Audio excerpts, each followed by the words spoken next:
L'ange du Seigneur porta l'annonce à Marie, et elle conçut du Saint-Esprit. Je vous salue Marie, pleine de grâce, le Seigneur est avec vous. Vous êtes bénie entre toutes les femmes, et Jésus, le fruit de vos entrailles, est béni. Sainte Marie, Mère de Dieu, priez pour nous pauvres pécheurs, maintenant et à l'heure de notre mort. Amen.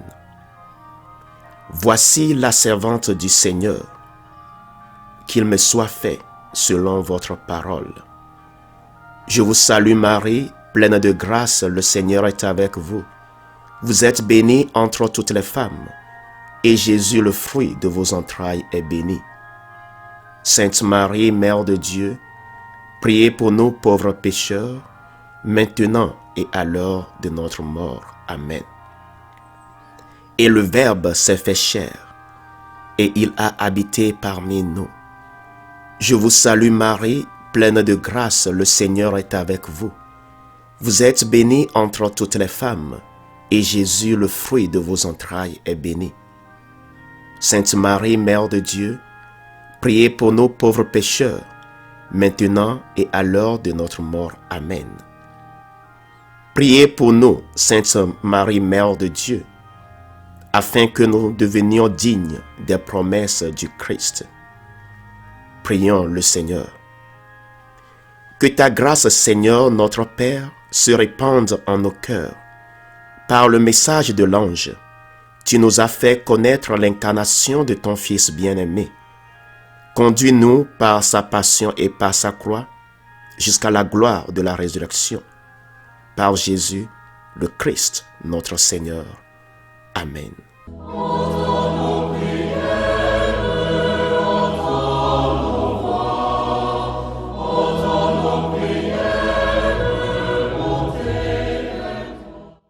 Seigneur, dans le silence de ce jour naissant, je viens te demander la paix, la sagesse, la force. Je veux regarder aujourd'hui le monde avec des yeux tout remplis d'amour, être patient, compréhensif, doux et sage, voir au-delà des apparences tes enfants, comme tu les vois toi-même, et ainsi ne voir que le bien en chacun. Ferme mes oreilles à toute calomnie, garde ma langue de toute malveillance, que seules les pensées qui bénissent demeurent en mon esprit. Que je sois si bienveillant et si joyeux, que tous ceux qui m'approchent sentent ta présence. Revêt-moi de ta beauté, Seigneur, pour qu'au long de ce jour, je te révèle. Amen.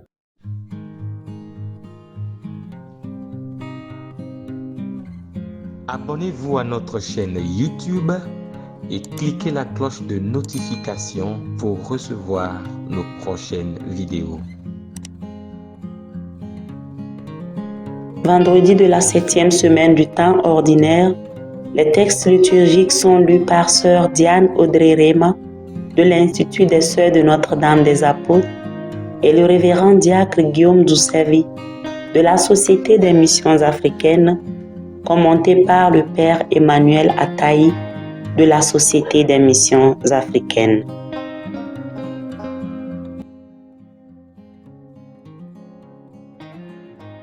De la lettre de Saint Jacques au chapitre 5, du verset 9 au verset 12. Frères, ne gémissez pas les uns contre les autres, ainsi vous ne serez pas jugés. Voyez, le juge est à notre porte. Frères, prenez pour modèle d'endurance et de patience les prophètes qui ont parlé au nom du Seigneur. Voyez, nous proclamons heureux ceux qui tiennent bon. Vous avez entendu dire comment Job a tenu bon, et vous avez vu ce qu'à la fin le Seigneur a fait pour lui, car le Seigneur est tendre et miséricordieux. Et avant tout, mes frères, ne faites pas de serment. Ne jurez ni par le ciel ni par la terre, ni d'aucune autre manière. Que votre oui soit un oui que votre nom soit un nom. Ainsi, vous ne tomberez pas sous le jugement. Parole du Seigneur, nous rendons grâce à Dieu.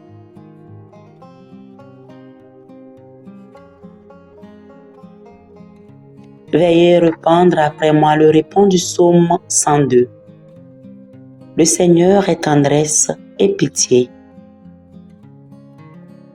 Bénis le Seigneur, ô mon âme, bénis son nom très saint, tout mon être.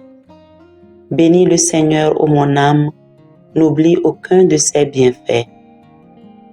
Car il pardonne toutes tes offenses et te guérit de toute maladie.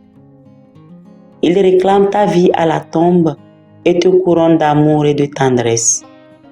Le Seigneur est tendresse et pitié. Le Seigneur est tendresse et pitié, lent à la colère et plein d'amour. Il n'est pas pour toujours en procès, ne maintient pas sans fait ses reproches. Le Seigneur est tendresse et pitié. Comme le ciel domine la terre, fort est son amour pour qui le craint. Aussi loin qu'est l'Orient de l'Occident, il met loin de nous nos péchés. Le Seigneur est tendresse et pitié. Alléluia, Alléluia, Alléluia. Ta parole, Seigneur, est vérité. Dans cette vérité, sanctifie-nous. Alléluia, Alléluia, Alléluia. Le Seigneur soit avec vous et avec votre esprit. Évangile de Jésus-Christ selon saint Marc. Gloire à toi, Seigneur. Marc chapitre 10, les versets 1 à 12. En ce temps-là, Jésus arriva dans le territoire de la Judée, au-delà du Jourdain. De nouveau, des foules s'assemblèrent près de lui, et de nouveau, comme d'habitude, il les enseignait. Des pharisiens l'abordèrent, et pour le mettre à l'épreuve, ils lui demandaient: est-il permis à un mari de renvoyer sa femme? Jésus leur répondit: que vous a prescrit Moïse? Ils lui dirent: Moïse a permis de renvoyer sa femme à condition d'établir un acte de répudiation. Jésus répliqua: c'est en raison de la dureté de vos cœurs qu'il a formulé pour vous cette règle. Mais au commencement de la création, Dieu les fit hommes et femmes. À cause de cela, l'homme quittera son père et sa mère, il s'attachera à sa femme, et tous deux deviendront une seule chair. Ainsi, ils ne sont plus deux, mais une seule chair. Donc, ce que Dieu a uni, que l'homme ne le sépare. De retour à la maison, les disciples l'interrogeaient de nouveau sur cette question. Il leur déclara: celui qui renvoie sa femme et en épouse une autre devient adultère envers elle. Si une femme qui a renvoyé son mari en épouse un autre, elle devient adultère. Acclamons la parole de Dieu. Louange à toi, Seigneur Jésus.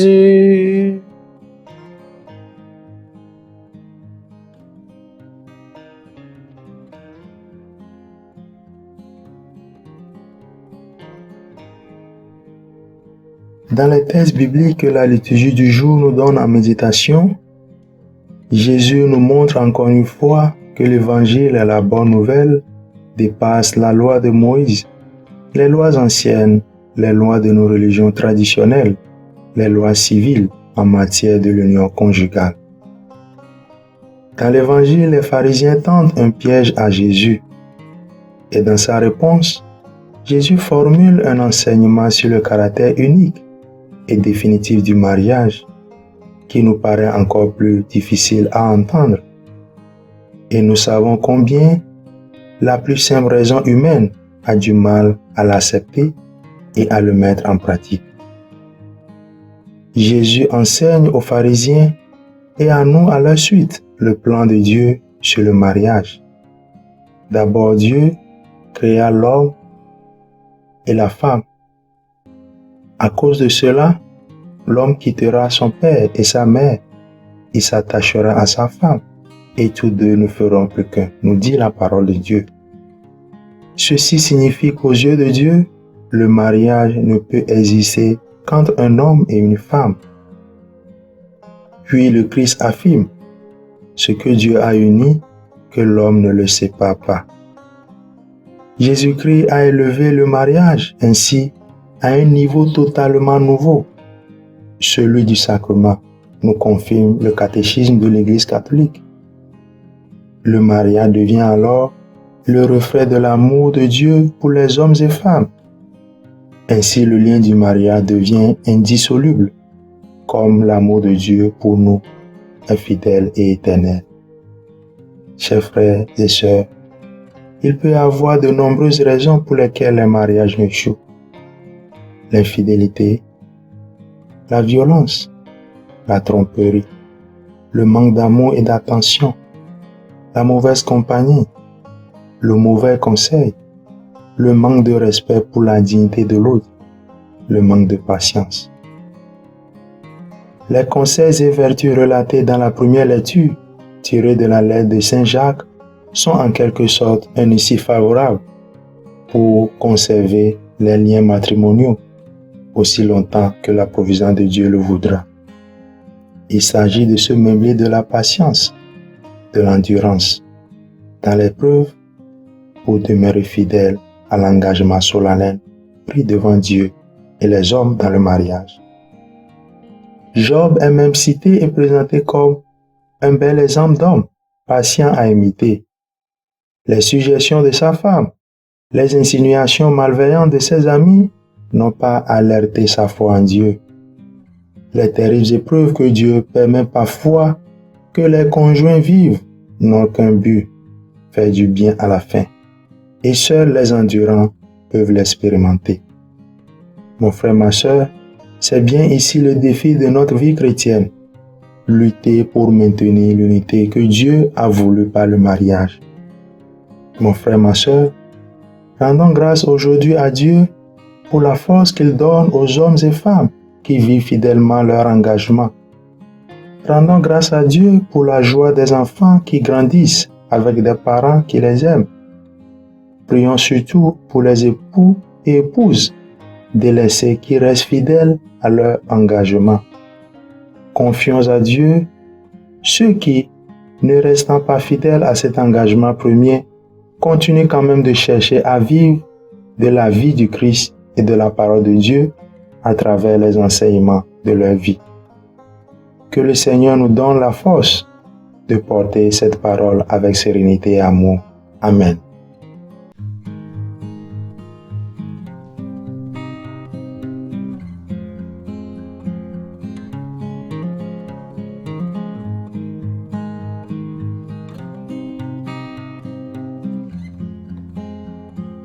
Que le Seigneur Tout-Puissant et Miséricordieux nous bénisse et nous garde, le Père, le Fils et le Saint-Esprit. Amen. Bénissons le Seigneur. Nous rendons grâce à Dieu.